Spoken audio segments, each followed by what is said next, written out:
आप सभी लोगों का स्वागत है आपके अपने YouTube चैनल रमाई स्टडी में। आज के इस वीडियो में आप लोगों को बताया जाएगा नरेशन में इंट्रोगेटिव सेंटेंस का किस प्रकार से डायरेक्ट से इनडायरेक्ट स्पीच में परिवर्तन किया जाता है। पिछली वीडियो में आप लोगों को असर्टिव सेंटेंस के बारे में बताया गया था, तो आइए इस वीडियो में जानते हैं किस प्रकार से इंट्रोगेटिव सेंटेंस का डायरेक्ट से इनडायरेक्ट स्पीच में परिवर्तन किया जाता है। आप प्रैक्टिस भी करते रहिएगा, वीडियो को अंत तक देखिएगा। फर्स्ट रूल है इंट्रोगेटिव सेंटेंस में। इंट्रोगेटिव सेंटेंस में रिपोर्टिंग वर्ब सेड या सेड टू को आस्क में बदल दिया जाता है। सेड टू को इंक्वायर्ड या डिमांडेड में भी बदला जा सकता है। जैसा कि पिछले वीडियो में था, असर्टिव सेंटेंस में जो रूल था, डायरेक्ट से जब इनडायरेक्ट स्पीच में बदला जा रहा था तो कॉमा इन्वर्टेड कॉमा के स्थान पर वहाँ पे दैट का प्रयोग होता था। इंट्रोगेटिव सेंटेंस में यहाँ पे ये बातें ध्यान देने योग्य है। इंट्रोगेटिव सेंटेंस में इफ़ या वेदर का प्रयोग होता है। किसके स्थान पर? कॉमा के स्थान पर कंजंक्शन दैट का प्रयोग नहीं किया जाता है।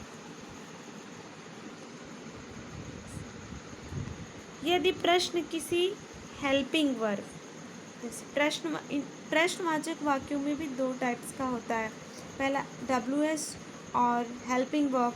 तो helping verb is, am, are, has, have, had, will, would, can, could, shall, should, was, were, do, does, did, may, might, must आदि से बना हो तो इन्वर्टेड कॉमा के स्थान पर इफ या वेदर का प्रयोग किया जाता है। इसका मतलब रिपोर्टेड स्पीच यदि हेल्पिंग वर्ब से स्टार्ट होता है तो कॉमा इन्वर्टेड कॉमा के स्थान पर जब डायरेक्ट से इनडायरेक्ट स्पीच में परिवर्तित किया जाता है तो कंजंक्शन दैट का प्रयोग नहीं किया जाता है, उसके स्थान पर इफ़ या वेदर का प्रयोग होता है। तथा इंट्रोगेटिव सेंटेंस को रिपोर्टेड स्पीच के सेंटेंस को असर्टिव सेंटेंस में बदल दिया जाता है। आप लोग केयर कीजिएगा इस बात पर।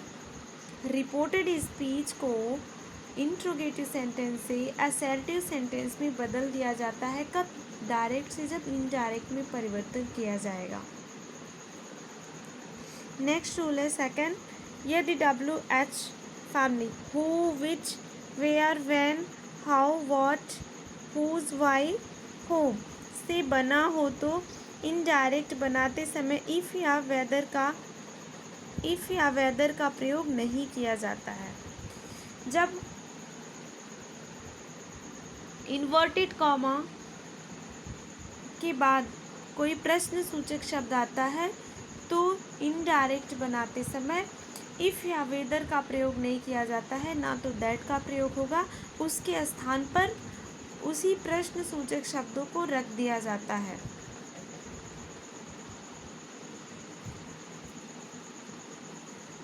अन्य परिवर्तन पूर्व की भांति। नेक्स्ट, प्रश्नवाचक वाक्यों को असर्टिव बनाकर प्रश्नवाचक चिन्ह हटा दिया जाता है और फुल स्टॉप चिन्ह लगा दिया जाता है। कब लगाया जाता है? Indirect speech. फिर वर्ब, प्रोनाउन तथा निकटता सूचक शब्दों के संबंध में पहले बताए नियमों के अनुसार परिवर्तित किया जाता है। जैसे आप पहले परिवर्तन करते थे वैसे ही परिवर्तन होगा। सिर्फ बदलाव क्या है, अलग क्या है, यहाँ पे रिपोर्टिंग वर्ब से को आस्क्ड में या इंक्वायर्ड में या डिमांडेड में बदल दिया जाता है।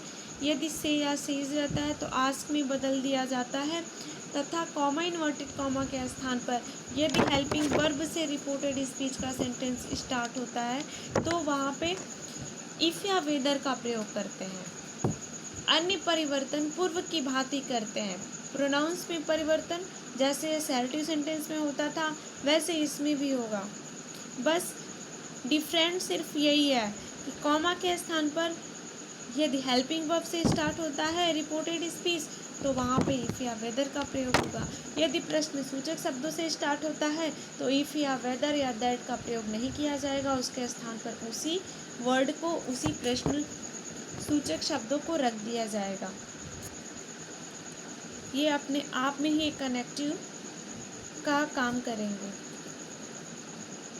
फिर एग्जाम्पल देखिए, फर्स्ट रूल का बिगनिंग विथ हेल्पिंग वर्ब, जैसे डायरेक्ट स्पीच देखिए, he said to me do you like banana. यहाँ पे क्या है, रिपोर्टेड स्पीच यानी हेल्पिंग वर्ब आया है, डू आया है। तो इनडायरेक्ट नियम में क्या बताया गया था, यहाँ पे प्रश्न पूछने का कार्य कर रहा है, ये इंट्रोगेटिव सेंटेंस है। तो he asked me if, comma के स्थान पर इफ़ या वेदर का प्रयोग कब होगा, जब रिपोर्टेड स्पीच का सेंटेंस हेल्पिंग वर्ब से स्टार्ट होगा। तो यहाँ पे हेल्पिंग वर्ब डू है, इसको हम असर्टिव में बनाएंगे। जब डायरेक्ट से इनडायरेक्ट बनाया जाएगा तो रिपोर्टेड स्पीच के सेंटेंस को असर्टिव में परिवर्तन कर दिया जाएगा। तो आई शुड यहाँ पे किस पर्सन का प्रोनाउन है, सेकंड पर्सन का प्रोनाउन है। किसके अनुसार बदलेगा पर्सन, रिपोर्टिंग वर्ब के ऑब्जेक्ट के अनुसार। यहाँ मी है तो यहाँ पे सब्जेक्ट आई हो जाएगा। आई लाइक्ड ये प्रेजेंट इंडिफिनिट में है तो पास्ट इंडिफिनिट में है, आई लाइक्ड बनाना। फिर second, beginning with WH words, प्रश्न सूचक शब्दों से। यहाँ I said to the girl, comma inverted comma, what's your name. यहाँ पे क्या है, रिपोर्टेड स्पीच प्रश्न सूचक शब्दों से स्टार्ट होता है। तो रूल क्या है, यदि रिपोर्टेड स्पीच प्रश्न सूचक शब्दों से स्टार्ट होता है तो इनडायरेक्ट स्पीच बनाते समय इफ़, वेदर या दैट का प्रयोग नहीं किया जाता है, उसके स्थान पर उसी शब्दों को रख दिया जाता है।